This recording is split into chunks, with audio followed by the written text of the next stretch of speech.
Chief, do you feel more confident going into this derby than any other, just based off last weekend's results and Auckland's current form? I thought it was a good performance last week. I'm always confident going into the derbies.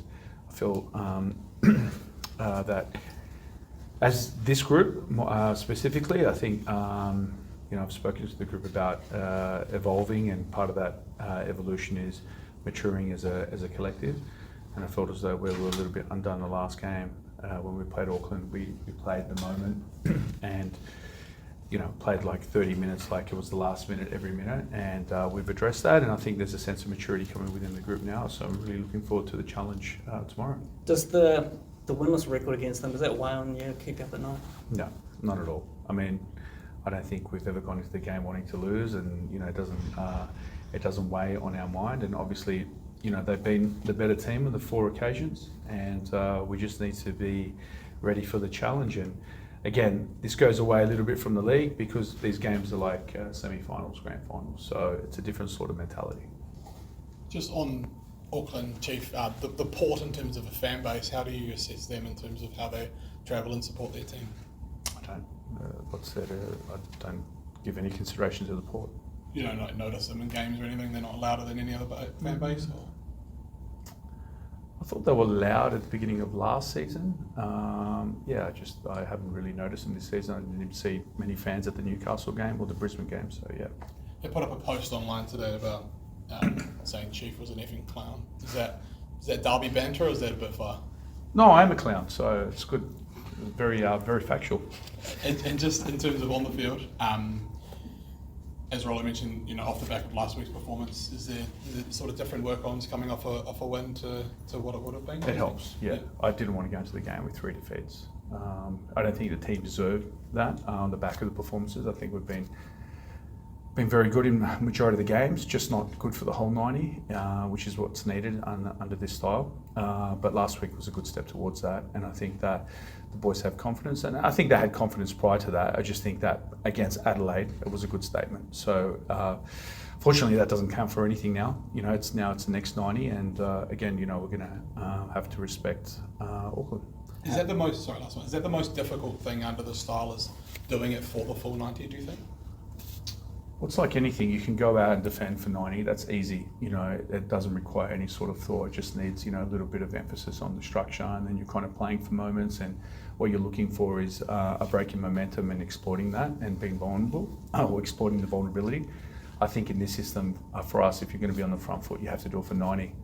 And the disappointing thing last week for us was we made some subs and we kind of lost that intensity. They made some subs and punished us, and but again, I think, if we capitalised on all our chances last week, we could have been 4 or 5 nil up before that moment. So we need to be switched on the whole 90.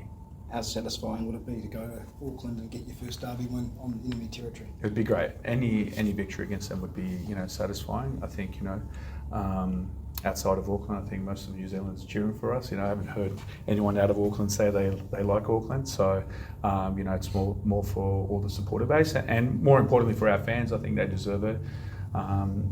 Again, I think losing 4 is probably not a reflection of where both teams are at. But again, we didn't capitalise on our chances. They did, and that's why they had 4 wins.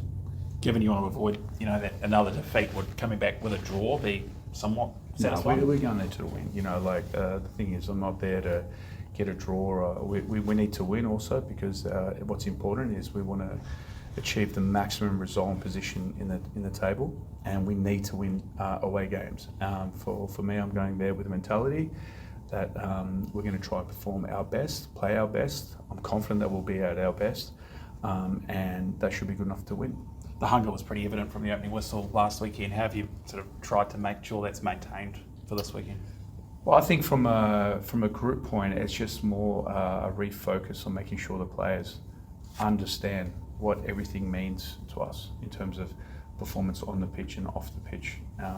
And it's just maintaining that focus. I don't play the game for them.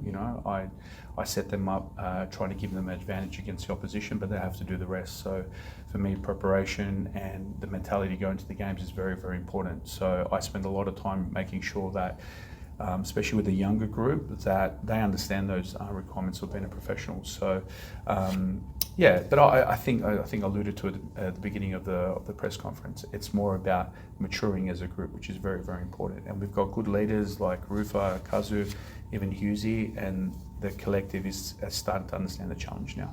You'll be landing there less than 24 hours out from kick-off. Is that the plan to spend as little time as possible in Auckland, or what's the deal No, there? that's we've always done that. You know, it's more because we train travel on the day, so it's more about making sure that we're fresh here and we go up and it's just one rest, and it's not a big flight, it's not a big consideration. So we probably just have more issue with the pitch because they make it long so that teams can't play.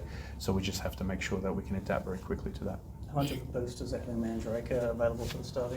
Yeah, very good. I think it's very important that our full squad is back. Mandrake is a senior player, and for me, you see the difference when he plays. It just gives us a bit more, level-headedness and maturity on the pitch, and also helps him having on the outside, helping Sheds, for example, who's out of position at the moment, but doing a great job. But there's a little bit more balance within the squad. How are you, I guess, with Matt Sheridan, big focus on trying to shut down Jesse Randall and those runs in behind from the last derby? Is that kind of your focus this week? Yeah, I think if you saw their last game, look, we weren't. I thought structurally, I think we're a little bit naive, but their intention is to get the ball behind because they feel like that's the easy route, and so do most opponents that we play. But I think, for us, it's just how focused we can on their danger plays, and if we can alleviate and nullify their runs, I think we'll go a long way to dominating the game. Do you have to tell the team don't concede an early goal, or is they just obvious? Phil, honestly, do I need to answer that? I don't think we ever go into a game wanting to concede. I don't think the boys have that mindset.